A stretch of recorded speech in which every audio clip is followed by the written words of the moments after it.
तो स्टूडेंट इस लेक्चर में हमारा टॉपिक है विभवमापी।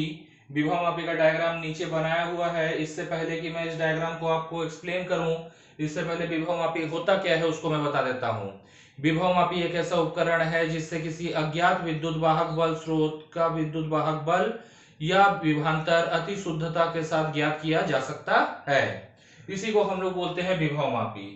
विभवमापी में क्या होते हैं, चार तार होते हैं। ये 1 2 3 चार तार है। प्रत्येक तार 1-1 मीटर लंबा है, यानी 100 सेंटीमीटर लंबा है।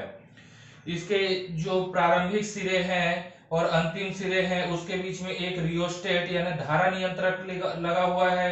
ये धारा नियंत्रक एक रेगुलेटर के जैसे होता है जो विद्युत धारा के मान को बढ़ा या घटा सकता है। ये के जो है एक स्विच है, कुंजी बोल सकते हैं इसको। ये स्विच ऑन रहेगा तो ये परिपथ चालू रहेगा, ये कुंजी बंद रहेगा तो सॉरी ये बंद रहेगा तो परिपथ चालू रहेगा, ये खुला हुआ रहेगा कुंजी तो परिपथ बंद रहेगा। और ये एक बैटरी लगा हुआ है और सिरे ए के तरफ से देखिए एक धारामापी जी जुड़ा हुआ है और धारामापी का संबंध एक जॉकी जे के साथ है।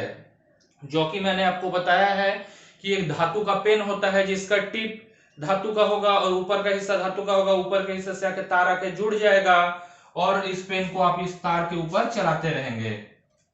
तार के ऊपर जब जॉकी को चलाते हैं तो उद्देश्य क्या होता है, हमको उदासीन बिंदु खोजना। उदासीन बिंदु खोजना मतलब धारामापी के लिए एक ऐसा स्थिति खोजना कि धारामापी बीचों बीच स्थिर हो जाए, ना ही बाएं तरफ झुके ना ही दाएं तरफ झुके।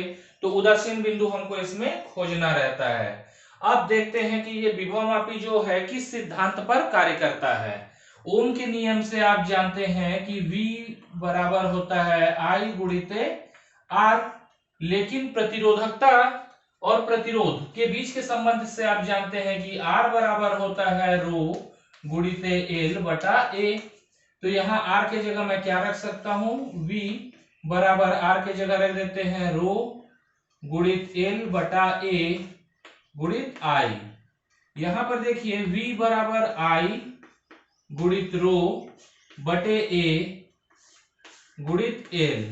ये जो कोष्टक के अंदर पूरा राशि है, विद्युत धारा, फिर ये तार जो है उसके पदार्थ की प्रतिरोधकता और तार का जो अनुप्रस्थ काट का क्षेत्रफल, ये तीनों ही जो होंगे नियत होंगे।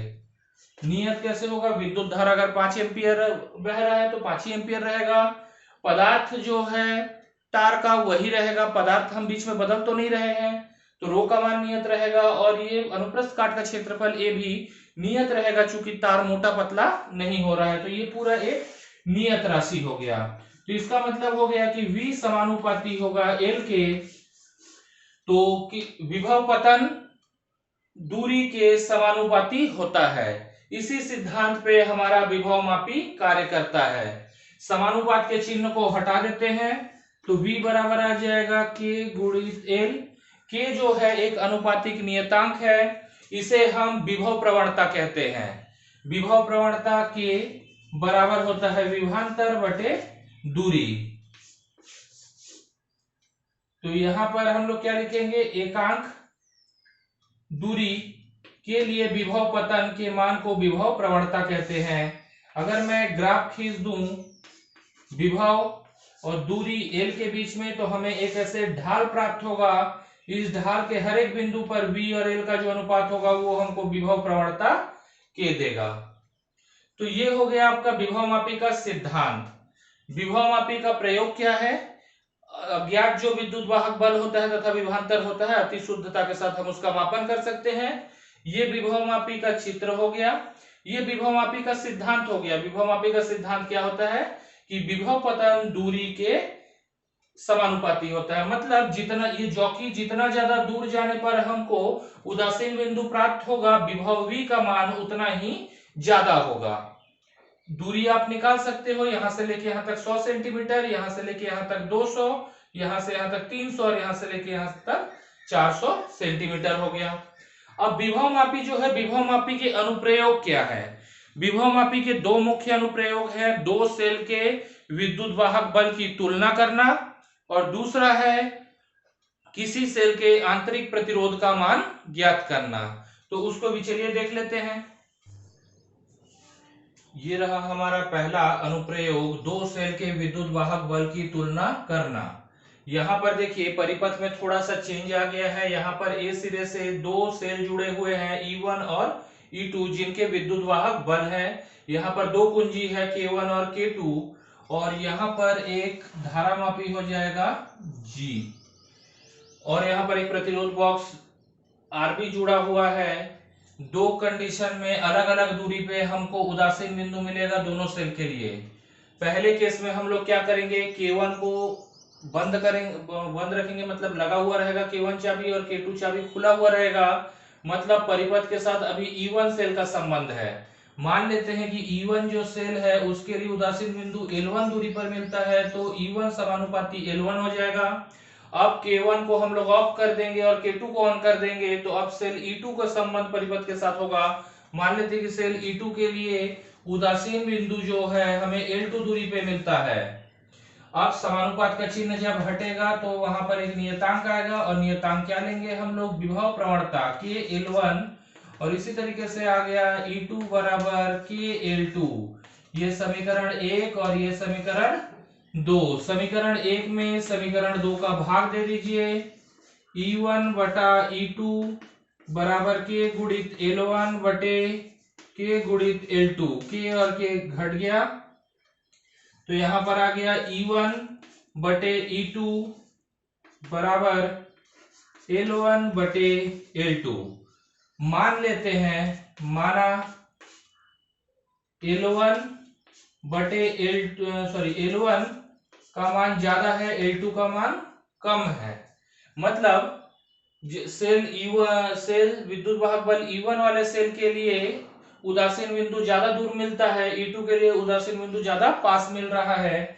दोनों तरफ L2 का भाग कर दीजिए तो L1 बटे L2 ग्रेटर देन 1 हो जाएगा। L1 बटे L2 की जगह आप क्या लिख सकते हैं, E1 बटे E2 ग्रेटर देन 1। दोनों तरफ E2 का गुणा कर दीजिए तो E1 ग्रेटर देन E2 हो जाएगा। इससे क्या समझ में आता है कि L1 ज्यादा था तो E1 भी ज्यादा है, मतलब उदासीन बिंदु जिसका ज्यादा दूर मिल रहा है उसका विद्युत वाहक बल भी ज्यादा है। इसी का कन्वर्स चलिए मान लेते हैं कि L1 छोटा है, L2 बड़ा है। अब एक काम करते हैं कि दोनों तरफ फिर से L2 का भाग दे देते हैं तो L1 बटे L2 लेस देन 1 हो जाएगा। L1 बटे L2 की जगह लिख सकते हैं E1 बटे E2 लेस देन 1, तो यह आ जाएगा E1 लेस देन E2। तो इस बार चूंकि L2 ज्यादा है, सेल E2 के लिए उदासीन बिंदु ज्यादा दूर मिल रहा है, इसलिए सेल E2 का विद्युत वाहक बल भी ज्यादा होगा। तो इस प्रकार इस संबंध का प्रयोग करते हुए किन्हीं भी दो सेल के विद्युत वाहक बल की तुलना किया जा सकता है, भले ही उस सेल का विद्युत वाहक बल आपको पहले से पता हो चाहे ना हो। मतलब ये कितने वोल्ट का है ये सेल, वो नहीं भी पता रहेगा तो भी आप केवल उदासीन बिंदुओं के दूरी को देखते हुए बता सकते हो कि किस सेल का विद्युत वाहक बल ज्यादा है। जिस सेल के लिए उदासीन बिंदु ज्यादा दूर मिल रहा है निश्चित ही उसका विद्युत वाहक बल भी ज्यादा होगा। एक और प्रयोग रह गया है, चलिए उसको भी कंप्लीट कर लेते हैं। ये रहा विभवमापी का दूसरा अनुप्रयोग, सेल का आंतरिक प्रतिरोध ज्ञात करना। परिपथ को देखते हुए आप देख सकते हैं कि यहाँ पर कुछ थोड़ा सा चेंज हुआ है। यहाँ पर एक प्रतिरोध बॉक्स लगा हुआ है और यहाँ पर लगा हुआ है विद्युत वाहक बल E वाला कोई सेल। यहाँ पर एक चाबी K2 है, यहाँ पर एक चाबी K1 है। अब हमको क्या करना है कि ये सेल E जिसका विद्युत वाहक बल E है, इसका आंतरिक प्रतिरोध हमको ज्ञात करना है। तो आंतरिक प्रतिरोध कैसे ज्ञात करेंगे, देखिए पहले K1 को ऑफ रखते हैं, ऑन रखते हैं और K2 को ऑफ रखते हैं।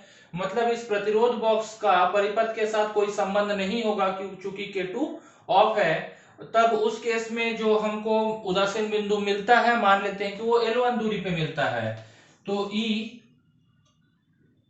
बराबर हो जाएगा K गुणित L1। इसको समीकरण 1 कर दीजिए। उसके बाद अब हम K1 तो ऑन था ही था, अब K2 को भी ऑन कर देते हैं तो परिपथ का संबंध इस प्रतिरोध बॉक्स R के साथ हो जाएगा। तो उस केस में जो विभव पतन होगा उसको अगर मैं V मान लूं और उदासीन बिंदु मेरे को L2 दूरी पे मिलता है तो V बराबर हो जाएगा K गुणित L2 समीकरण 2। मेरे ख्याल से ये दो समीकरण आपको समझ में आया होगा। पहले परिस्थिति में परिपथ चालू था, केवल K2 ऑफ था, और दूसरे कंडीशन समीकरण के लिए K2 भी ऑन हो गया। अब एक काम करते हैं कि समीकरण 1 में समीकरण 2 का भाग दे देते हैं। E बटा V बराबर आ जाएगा K गुणित L1 बटे K गुणित L2। K और K कट गया, यहां पर क्या बच जाएगा, L1 बटा L2। ओम के नियम से E बराबर होगा I गुणित capital R plus small r। I क्या है, विद्युत धारा जो परिपथ में बह रहा है। R है बाहरी प्रतिरोध, यानी इस रेजिस्टेंस बॉक्स R का जो प्रतिरोध होगा वो है, प्रतिरोध बॉक्स R का प्रतिरोध कैपिटल R है, और स्मॉल r जो है इस सेल E का आंतरिक प्रतिरोध है। और V बराबर हो जाएगा I गुणित R। इसके बाद ये कहां से होता है, ये हम लोग पिछले लेक्चर्स में काफी बार पढ़ चुके हैं। तो अब E और V के मान रख दीजिए, तो यहाँ पर आ जाएगा I गुणित R प्लस स्मॉल r बटे I गुणित R बराबर आ जाएगा L1 बटे L2। I और I कैंसिल हो गया, तो यहाँ पर कैपिटल R बटे कैपिटल R आ जाएगा प्लस स्मॉल r बटे कैपिटल R आ जाएगा, बराबर आ जाएगा L1 बटे L2। R R कैंसिल हो गया, बचा 1, प्लस 1 उधर जाके बन जाएगा -1। तो स्मॉल r बटे कैपिटल R बराबर आ जाएगा L1 बटे L2 -1 बराबर इंप्लाइज दैट R बराबर, इसको थोड़ा सा हल कर लेते हैं, तो L1 माइनस L2 बटे L2 गुणित R। देखिए दोनों ही कंडीशन में उदासीन बिंदु कितना दूर मिल रहा है, आप आसानी से प्राप्त कर सकते हैं। L1 L2 का मान निकालने में कोई दिक्कत नहीं है। यहाँ पर रख देंगे रेजिस्टेंस बॉक्स R, ये जो प्रतिरोध बॉक्स R है, यहाँ पर कितना प्रतिरोध लिए हैं ये आपके ऊपर है। अगर 10 ओम का एक चाबी आपने निकाला है तो कैपिटल R का मान 10 होगा, तो यहाँ पर L1 L2 और R का मान रख देंगे, तो स्मॉल r यानी सेल का जो आंतरिक प्रतिरोध है वो निकल जाएगा। तो ये दो महत्वपूर्ण अनुप्रयोग थे विभवमापी के। विभवमापी परीक्षा की दृष्टि से बहुत ही महत्वपूर्ण टॉपिक है, इसको ध्यान से अध्ययन कीजिएगा। कुछ डाउट रहेगा तो आप मुझे कमेंट कर सकते हैं। इस कोर्स से रिलेटेड जो भी आपका फीडबैक हो कमेंट के माध्यम से मुझे जरूर बताइएगा। अगर ये कोर्स आपको अच्छा लगा होगा तो एक लाइक जरूर प्रेस करेंगे, और अपने साथी सहपाठी के साथ इस कोर्स को ज्यादा से ज्यादा शेयर कीजिए ताकि उनको भी इस कोर्स का लाभ मिले। धन्यवाद।